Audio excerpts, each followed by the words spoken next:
Sa Albay naman sa Bicol, patuloy din ang ginagawang paghahanda ng pamahalang panlalawigan para sa inaasahang epekto ni Tropical Storm Ada. Ang Albay Provincial Health Office inilagay na rin sa Code White Alert ang lahat ng ospital sa probinsya para matiyak na handa ang mga ito sa anumang magiging emergency sa gitna ng bagyo. Si Catherine Landicho para sa Balita. Itinaas na ng Albay Provincial Health Office ang Code White Alert. Ito'y kasunod ng pagpasok ng Tropical Depression Ada alinsunod na rin sa DOH Regional Memorandum.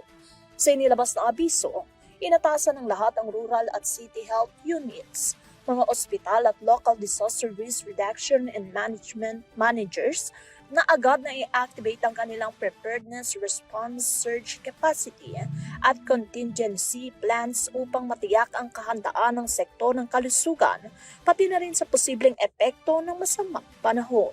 Pinayuhan din ang mga health facility na magsagawa ng mahigpit na monitoring para sa mga evacuees, lalo na sa mga evacuation center, upang maiwasan ang pagkalat ng sakit at agarang matugunan ang anumang health concerns. Bahagi rin ng direktibang napapanahong pagsusumite ng mga ulat, kabilang na rin ang zero case reports para sa tuloy-tuloy na situational awareness. Inimok ng PHO ang lahat ng kinaukulang ahensya at mga health workers na manatiling alerto, koordinado at handa upang masiguro ang kaligtasan at kalusugan ng lahat ng albayanos sa gitna ng banta ng bagyo. Para sa TV News, Catherine Landicho, sumasaludo sa bawat Pilipino.